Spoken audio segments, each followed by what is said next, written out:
Hola, buenos días, buenas tardes, buenas noches. Eh, Como breve introducción a lo que es la farmacología, tenemos la pregunta de ¿qué es la farmacología? En latín, farmacon, o sea, fármaco, significa droga o medicamento, y logos, que sería logía, tratado o estudio, en cual en conjunto sería el estudio o tratado de las drogas o medicamentos. Otro concepto más completo sería el estudio de los medicamentos, que incluye su historia, origen, propiedades físicas y químicas, presentación, efectos bioquímicos y fisiológicos, mecanismo de acción, absorción, distribución, biotransformación, eliminación y usos con fines terapéuticos. Como ya tenemos entendido lo que es la farmacología, que es el estudio tratado de las drogas o medicamentos, viene como siguiente pregunta: ¿qué es un fármaco? En el libro de Goodman y Gilman dice que es cualquier agente químico que modifique el protoplasma vivo. Otro concepto sería que es cualquier sustancia que no sea alimento, que se use para prevenir, diagnosticar o tratar o aliviar los síntomas de una enfermedad o afección. Como podemos ver, ya este concepto es un poco más completo, pero igual les quiero enseñar otro, que es lo de que es toda sustancia química que altera el funcionamiento del organismo de los seres vivos por interacciones a nivel molecular. Esto quiere decir que entonces el fármaco, como pueden ver en la diapositiva, el, es el que va a alterar el funcionamiento a nivel molecular, exactamente al protoplasma. Esto quiere decir que va a alterar pues a toda la célula en conjunto para tener un fin terapéutico.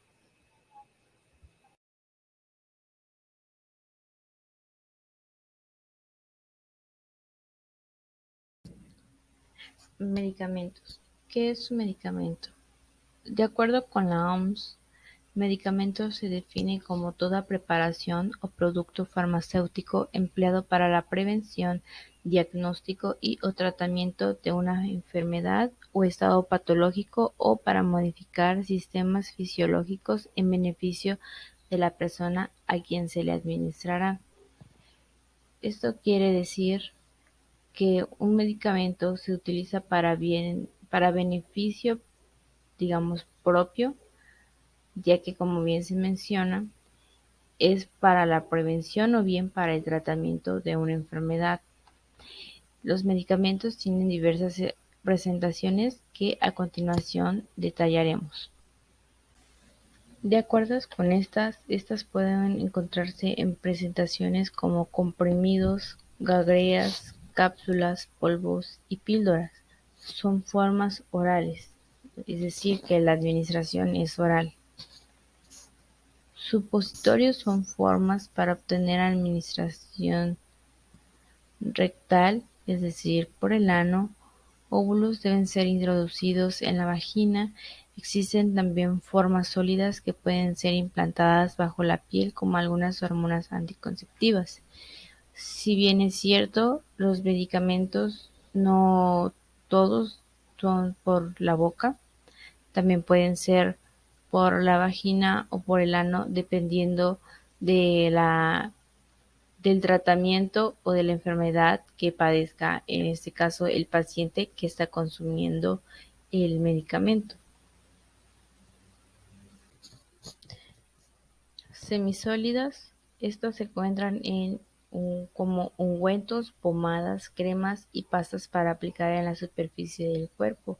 Por ejemplo, la lidocaína podemos encontrarla en presentaciones como inyectables o bien por cremas o pomadas. para, digamos, tener como que un efecto local eh, en el cuerpo y no es tan invasiva como lo es una inyección. También tenemos unas presentaciones líquidas, que son las soluciones, jarabes y suspensiones.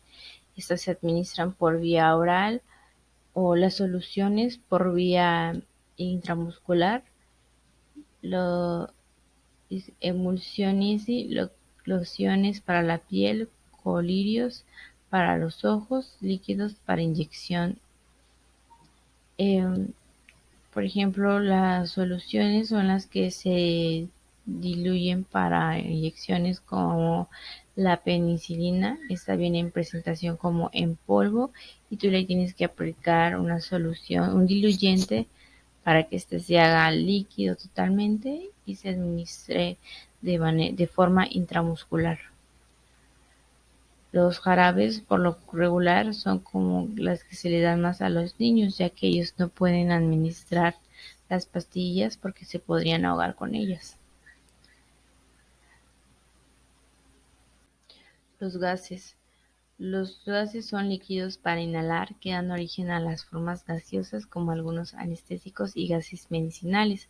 Tal es el caso de los asmáticos que tienen que tener un inhalador que este se administra por, digamos, por la boca y inhalan como que el gasecito que sale, el medicamento. Asimismo, por ejemplo, con los pacientes COVID les tenían que hacer nebulizaciones con medicamento para que ese medicamento actuara sobre los pulmones, pues tenían obstrucción en las vías respiratorias y con eso les ayudaba a respirar mejor o pues el oxígeno que es por ejemplo lo que comúnmente se da en los pacientes que necesitan ayuda de este de los inhaladores o de las mascarillas con oxígeno para que puedan pues ventilar mejor sus vías aéreas.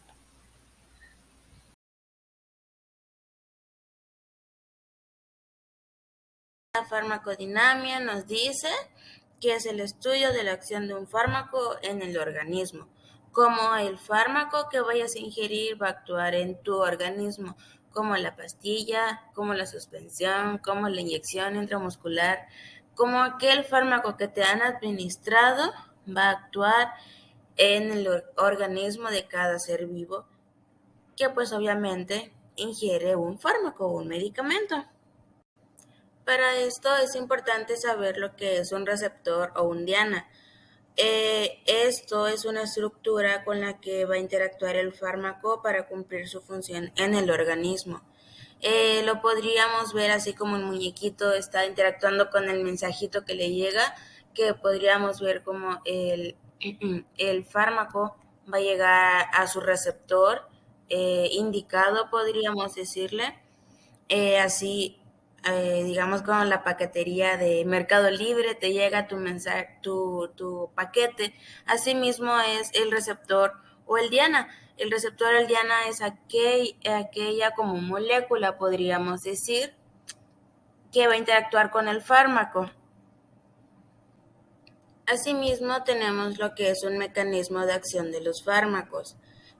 Nos dice que son todas las manifestaciones o reacciones que genera un fármaco en el organismo. En este sentido, los mecanismos de acción dependen de diversos receptores relacionados con la unión de fármaco-receptor.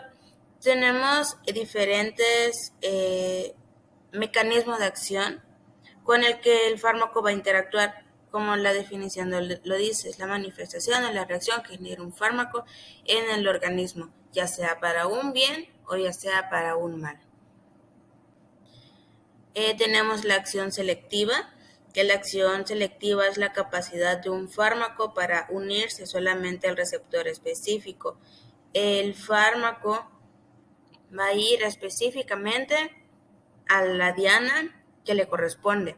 No se va a ir a ningún otro lugar que no le corresponda, solamente va a unirse con la diana que, que es de su grupo. Tenemos la afinidad, es la atracción, así como existen aficionados a deportes, hay afinidad en fármacos, que es la atracción existente entre el receptor y el fármaco, es la capacidad que tiene para formar una unión estable, para unirse y así proseguir con los demás procesos para el bienestar del paciente. La reversibilidad tiene como una conexión con lo que es la afinidad. ¿Por qué? Porque nos dice que la reversibilidad es la capacidad que tiene un fármaco para separarse de un receptor. Si no hubo buena afinidad, va a existir la reversibilidad. No se unió el fármaco con el receptor y por lo tanto no va a haber un efecto que buscábamos de ese dicho fármaco. La potencia. La potencia nos indica que es la cantidad del fármaco que se necesita para lograr un efecto deseado. Este es presentado en miligramos, por ejemplo, y es la dosis que se le va a indicar al paciente.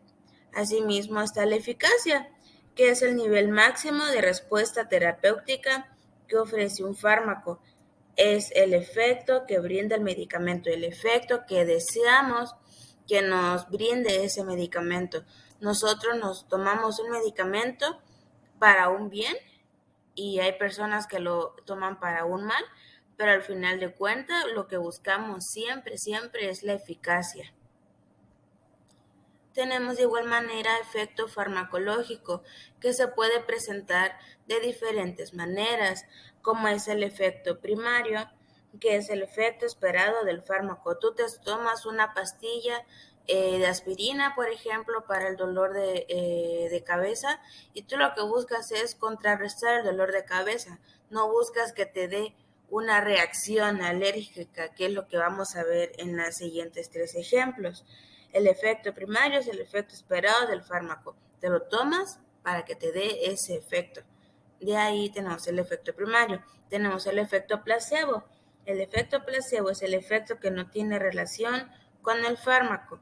Tú te tomas un medicamento para una acción, mientras tanto hay otras personas que se toman ese mismo medicamento, pero para otro bien común, para un bien, para un mal, pero ese mismo medicamento puede ser utilizado de dos maneras completamente muy diferentes. Tenemos el efecto tóxico, que es el exceso de la dosis recomendada del fármaco, y el letal, que es la manifestación biológica producida por el medicamento que puede llevar a la muerte del paciente. El letal es muchísimo más grave que el tóxico porque, como mencioné, lleva a la muerte del paciente. Es una sobredosis de lo tóxico que te lleva a lo letal y que puede provocar un fallecimiento pues en tu paciente.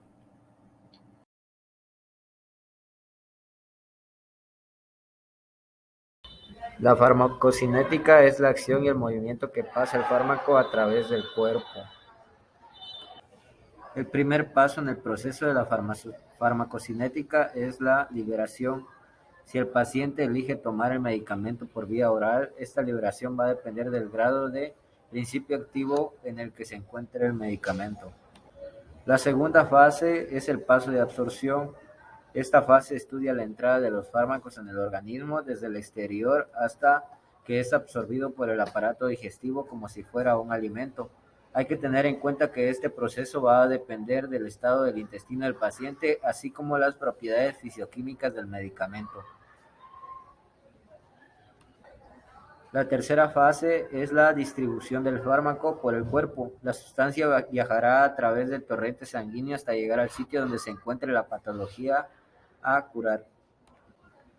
La cuarta fase. Esta es la última fase del proceso. Esta fase de excreción del fármaco es la cual los fármacos son expulsados a través del organismo del cuerpo humano mediante la excreción, ya que esto se puede eliminar tras ser inalterados o metabolizados. Por otro lado, la vía de salida dependerá de cada paciente. Sobre todo, suelen darse por vía biliar, entérica y orina.